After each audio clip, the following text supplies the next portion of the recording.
Welcome to NibblePop Stories. Today, I will tell you the story of Heart of Darkness by Joseph Conrad. Five friends are on the ship waiting for the tide to change so they can set sail. The ship is anchored at the mouth of the River Thames near London. The group includes the director of companies, the lawyer, the accountant, Charlie Marlow, and an unnamed narrator. The director is well liked and respected by all. The lawyer is elderly and virtuous. The accountant is playing with dominoes, trying to start a game. Marlow is a seaman, an adventurer with sunken cheeks and a yellowish complexion. They look out from the river's mouth into the Atlantic Ocean, which seems like the start of an endless waterway. They sit quietly in the sun, and the narrator observes how the water changes as the sun sets. He thinks about the legendary ships and men in English history who sailed from the Thames on missions of trade or conquest, carrying with them the hopes of people and the seeds of empires. Eventually, Marlowe breaks the silence by saying that the first Romans sent to conquer England must have found it one of the darkest places in the world, both frightening and intriguing.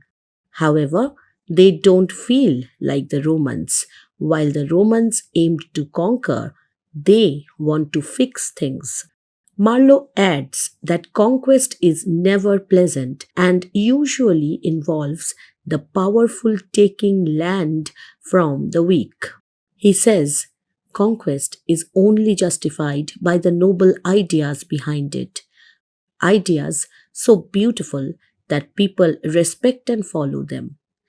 He then starts telling a story about his own life, how he once worked as the captain of a freshwater riverboat.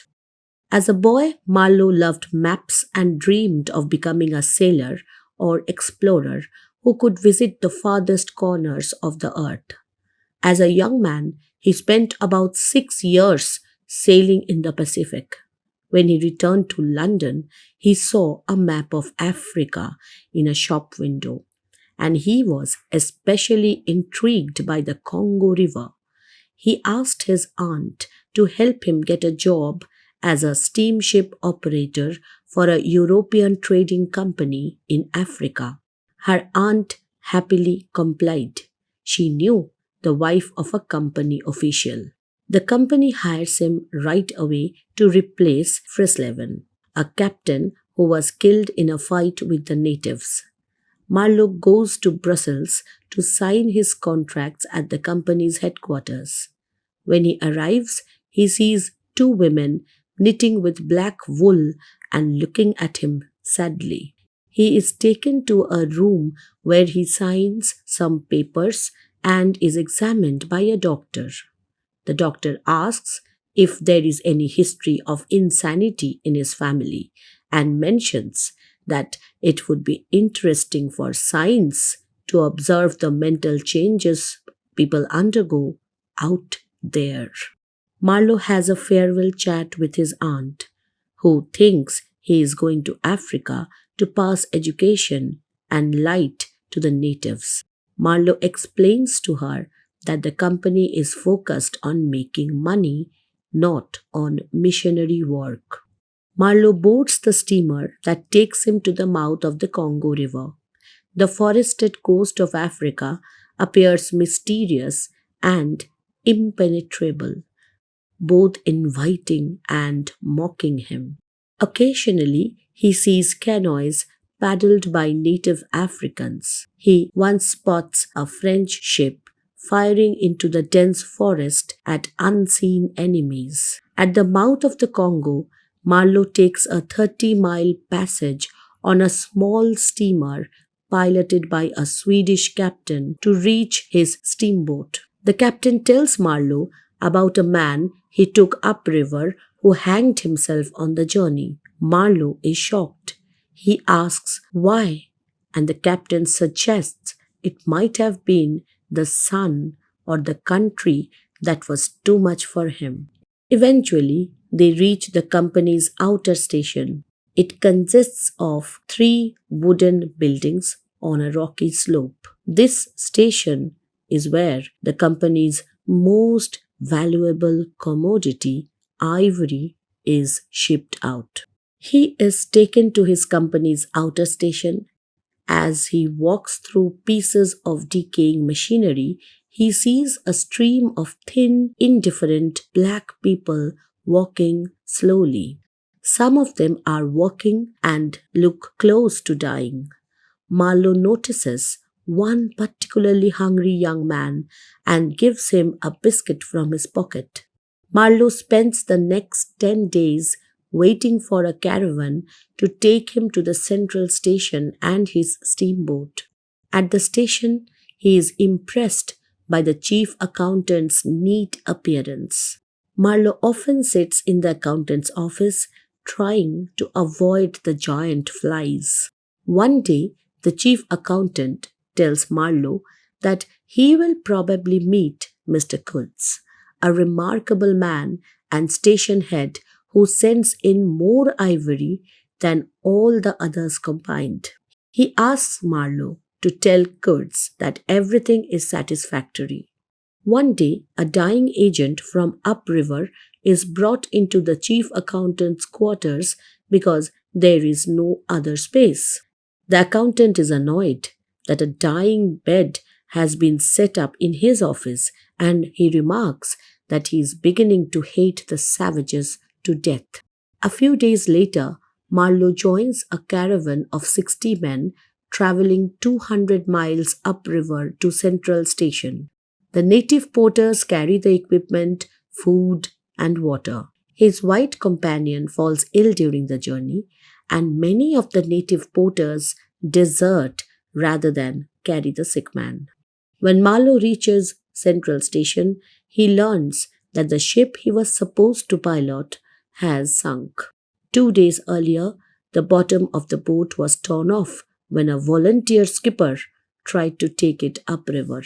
Marlow suspects that the general manager wanted the steamship to sink. He meets the general manager, who has a sneaky smile and makes Marlow uneasy. The general manager explains why he took the steamship onto the river before Marlow arrived. There were rumors that Kurtz was ill and his station was in trouble. However, the shipwreck has delayed their plans even further. The general manager estimates that it will take 3 months to repair the ship. Marlow starts working on fixing the ship and notices that the agents don't work. They just wander around, dreaming of ivory and wealth. One evening, a shed almost burns down, and a black man is beaten for it. Marlow overhears the general manager talking to another man about Kurtz, saying they should try to take advantage of the situation. After the general manager leaves, Marlow talks to the other man, a brickmaker, even though Marlow hasn't seen any bricks around. The other agents think the brickmaker is the general manager's spy. As they talk, Marlow realizes that the brickmaker is trying to get information from him because Marlow's aunt's contacts in the company are the same people who sent Kurtz to Africa. The brickmaker keeps talking about Kurtz and asks Marlow not to give Kurtz a bad impression of him. Marlow understands that both the general manager and the brickmaker see Kurtz as a threat to their interests. Marlow realizes that fixing the steamship quickly will be good for Kurtz. When the brickmaker leaves, Marlow boards his broken steamship, which excites him. He sees the foreman of the mechanics sitting on board. Marlow tells the foreman that the rivets should arrive in 3 weeks, and they do a little dance of joy together. As time goes by, a group of white men in clean clothes arrives. They are followed by a team of black men carrying tents, camp stools, and other supplies for the trip.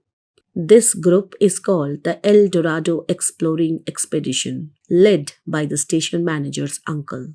They say they are here to find treasure in the land. One evening, while lying on the deck of his steamboat, Marlow hears the manager and his uncle talking about Kurtz. They are upset because Kurtz has a lot of influence in the company and sends back a lot of ivory. They also talk about rumors of Kurtz being sick. Kurtz was supposed to come back to the central station with his latest batch of ivory, but he turned back halfway down the river. The manager angrily mentions that Kurtz believes the stations should focus on humanizing and civilizing the natives as much as on trade. The manager hopes that a tropical disease will eventually kill Kurtz. A few days later, the general manager's uncle and his El Dorado expedition went into the jungle. Marlow later heard that all the donkeys carrying their supplies died, but he never found out what happened to the men. After 3 months of work, Marlow finishes fixing the ship. He quickly sets off upriver with the general manager, a few Europeans, and 30 native Africans. The journey is long and hard. They pass some small European outposts and often hear drums from villages on the shore. Marlow starts to have trouble focusing on reality and feels like he is in a dream. 8 miles from the inner station, the general manager tells Marlow to anchor the ship in the middle of the river for the night. By morning, a thick fog sets in, and the silence is broken by the roar of screaming natives. Everyone fears an attack. Marlow pulls in the anchor chain so the steamboat can move quickly if needed. The frightened Europeans hold their rifles while the native Africans on the boat, who are cannibals, want to catch and eat the men on the riverbank because they are starving. Marlow wonders why he and the other white crew members haven't been eaten, as the cannibals could easily overpower them.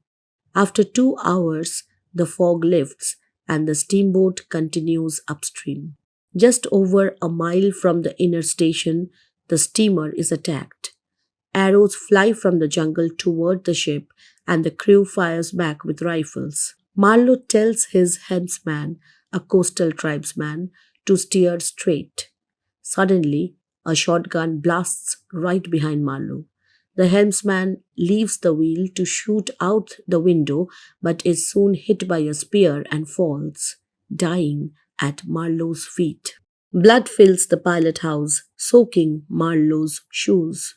Marlow sounds the steam whistle, scaring off the attacking natives. He grows a fondness for the helmsman, so he throws the body overboard, not wanting him to be eaten by the hungry crew. After a simple funeral, the steamer continues on.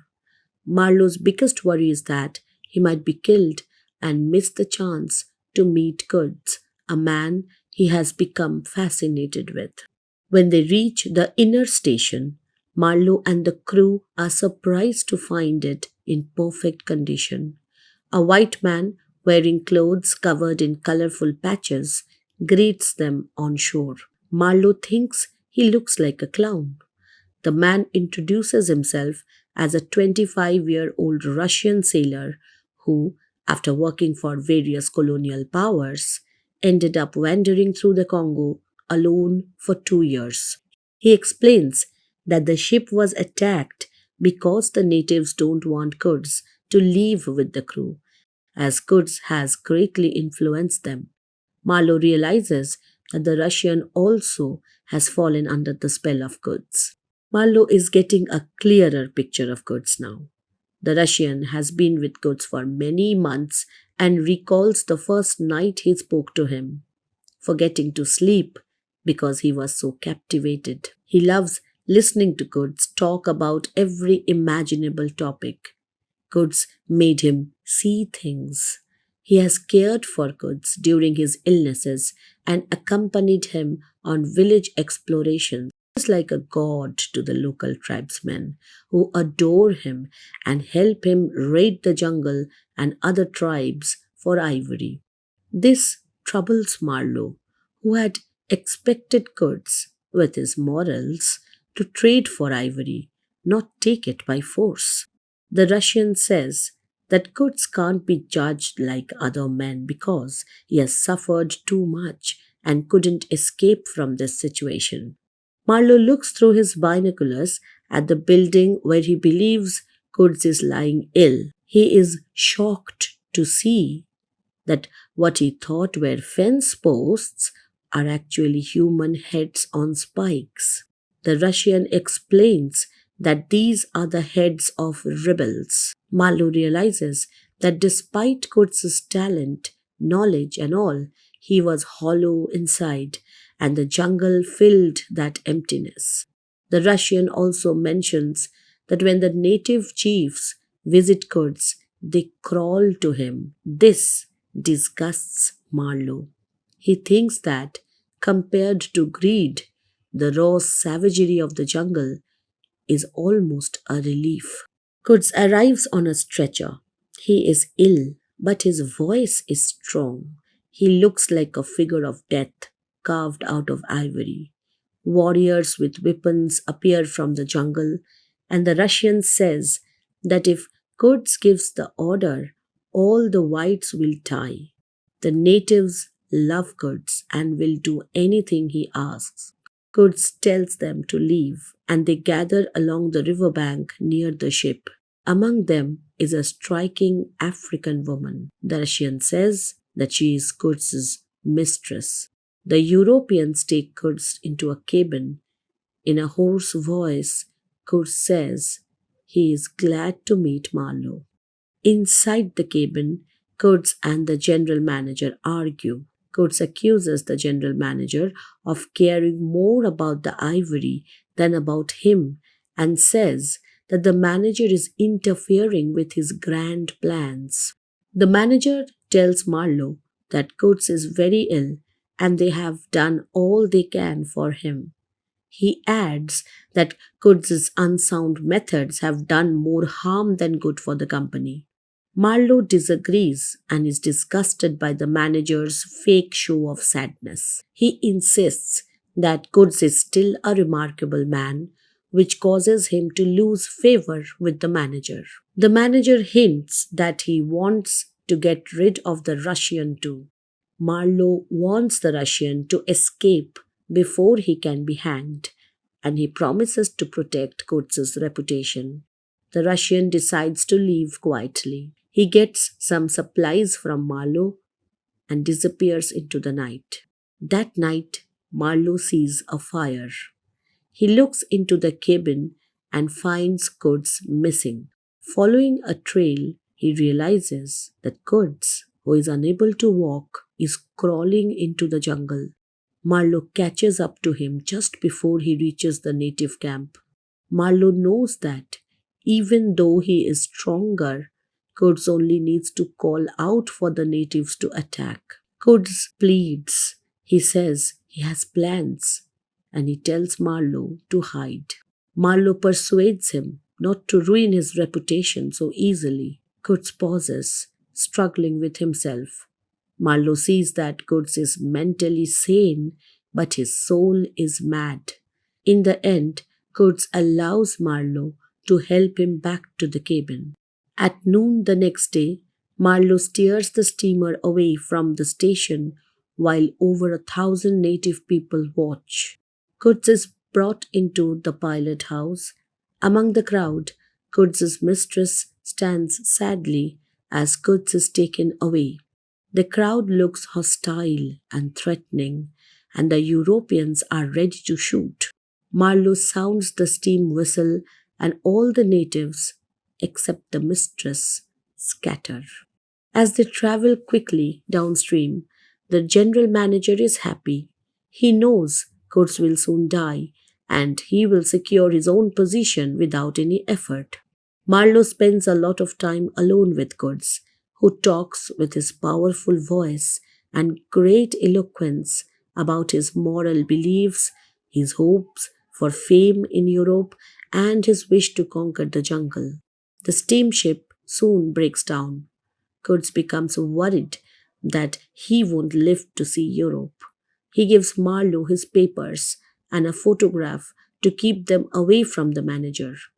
Kurtz has been writing for newspapers in Europe and still hopes to publish his ideas. Marlowe fixes the steamer and notices a change in Kurtz's appearance. One day, Kurtz tells Marlowe he is waiting for death with a mix of pride, power, terror, and despair on his face.